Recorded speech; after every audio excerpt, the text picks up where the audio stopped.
నగరంలో ఈ మధ్య కాలంలో ఫేక్ డాక్టర్స్ సమస్య విపరీతంగా పెరిగిందని ప్రముఖ అంతర్జాతీయ క్రీడాకారిణి వెల్నెస్ కోచ్ పూర్ణిమ మండవ అన్నారు. ఇలాంటి వారి బారిన పడి మోసపోయి చాలా మంది బాధితులు తమ వద్దకు వస్తున్నారన్నారు. కొన్ని క్లినిక్లు సినీ ప్రముఖులను కూడా మిస్లీడ్ చేసి వారితో కొత్త బ్రాంచీల ప్రారంభోత్సవాలు చేస్తున్నారన్నారు. రాబోయే రోజుల్లో ప్రజలకు అవగాహన కల్పించడానికి మరిన్ని కార్యక్రమాలు చేపడతామంటున్న పూర్ణిమ మండవతో మా ప్రతినిధి రాజు ఫేస్ టు ఫేస్.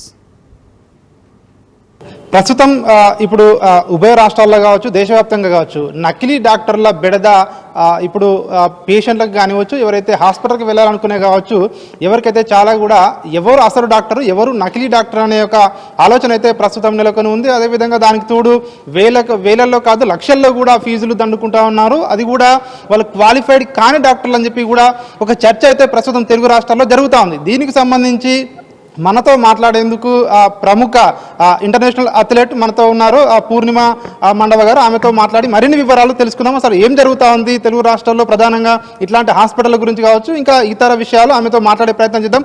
నమస్తే మేడం, మీరు చెప్పండి మేడం. అంటే ఇటీవల ఈ ఫేక్ డాక్టర్స్, ఫేక్ హాస్పిటల్స్ అని చెప్పేసి కూడా మన తెలుగు రాష్ట్రాల్లో బాగా ప్రచారంలో వినిపిస్తూ ఉంది. సో అసలు ఏంటి మేడం, అసలు నిజంగా ఇట్లాంటివి ఉన్నాయా?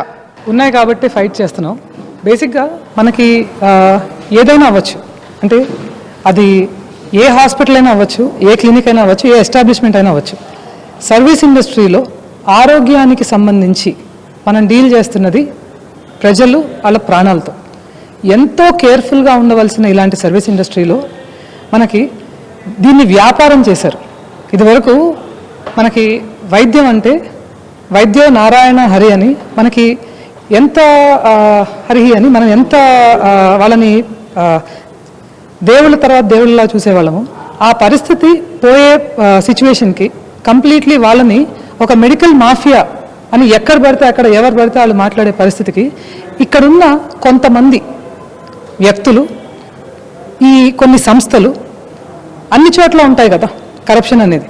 ఈ కరప్టెడ్ పీపుల్ వల్ల మిగతా అందరినీ కూడా ఇండస్ట్రీలో అలా అనుకునే పరిస్థితి క్రియేట్ చేస్తున్నారు. సరే, దానికన్నా ముఖ్యంగా జరుగుతున్నది ఏంటి? జనాల ప్రాణాలు పోవటం. నిన్నగాక మొన్న ఒక జ్యూసులు తాగి 24 ఏళ్ళ యువతి, సన్నగా 18 ఏళ్ల పిల్ల 24 కిలోలకు వచ్చేసి చచ్చిపోయింది. ఇదంటే మీకు ఒక ఉదంతం కూడా చెప్తాను. ఇటీవల మనకు తెలుగు రాష్ట్రాల్లో ప్రధానంగా ఒక వార్త వినిపిస్తూ ఉంది. HK క్లినిక్స్ అని చెప్పేసి కూడా ప్రధానంగా వినిపిస్తూ ఉంది. అందులో ఫేక్ డాక్టర్లు ఉన్నారని చెప్పేసి కూడా, సో మీరు కూడా దాని గురించి మాట్లాడారు. అసలు ఏంటి మేడం నిజంగా సో అట్లాంటి హాస్పిటల్స్ ఉన్నాయా? వాళ్ళ ఆ హాస్పిటల్లో ఫేక్ డాక్టర్స్ మీరు ఏమైనా గుర్తించారా? ఫేక్ డాక్టర్స్ అని మనం HK క్లినిక్ వాళ్ళ విషయంలో ఎగ్జాక్ట్లీ అది పాయింట్ చేయాల. మనం ఏమన్నామంటే డాక్టరేట్ ఉంది అని ఉన్నప్పుడు నువ్వు స్క్రబ్ మీద డాక్టర్ వేసుకోకూడదు. స్క్రబ్ అంటే డాక్టర్స్ వేసుకునే దుస్తులు కదా, వాటి మీద నువ్వు డాక్టర్ అని రాసుకుని స్కిన్ అడ్వైజ్, హెయిర్ అడ్వైజ్ ఇచ్చినప్పుడు న్యాచురల్గా నిన్ను డాక్టర్ అనుకుంటారు. MBBS డాక్టర్ అనో లేదా డెర్మటాలజీ అనో ఏదో స్పెషలిస్ట్ అనుకుంటారు. అది మిస్లీడ్ చేయడం, పబ్లిక్ని మిస్రిప్రజెంట్ చేయడం అని. దానికి ప్రూఫ్గా ఎన్నో ఉన్నాయి.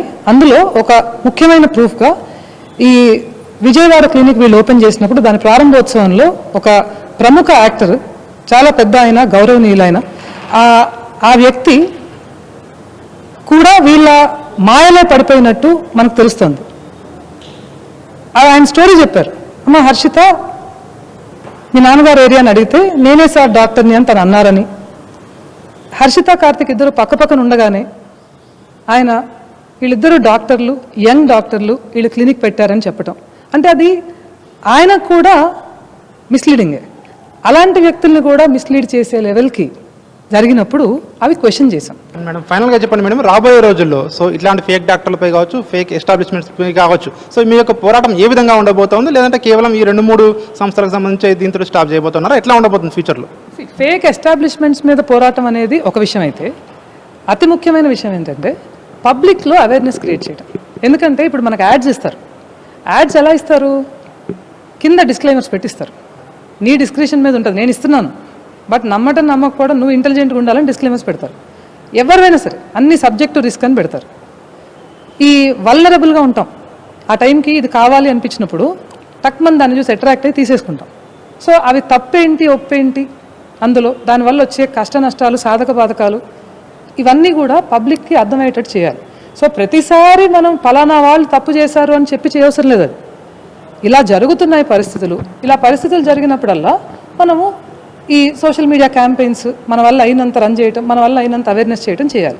సో ఏదైతే ఇట్లాంటి ఫేక్ ఎస్టాబ్లిష్మెంట్స్ కావచ్చు, ఫేక్ డాక్టర్స్ కావచ్చు, సో వీటిపై తమ పోరాటం ఆగదని, ఇది ఒక ఉద్యమంలా ప్రారంభిస్తామని, కాకపోతే సో దీన్ని ప్రజల్లోకి అవేర్నెస్ మరింత తీసుకువెళ్లాల్సిన బాధ్యత తమపై ఉందని చెప్పి కూడా చెప్తా ఉన్నారు. ముఖ్యంగా ఇట్లాంటి వాటి బారిన పడకుండా తాము ఇప్పటికే ఇటు ప్రభుత్వాల దృష్టికి తీసుకెళ్లామని ఇదే అంశాన్ని, అదేవిధంగా ఇట్లాంటి బాధితులు ఎవరైతే తమ దగ్గరికి వచ్చే వాళ్ళకు కూడా వివరించి చెప్తా ఉన్నామని చెప్పి కూడా చెప్తున్న పరిస్థితి మనకు కనిపిస్తూ ఉంది. కెమెరా పర్సన్ వరుణ్తో రాజు, రాజ్ న్యూస్, హైదరాబాద్.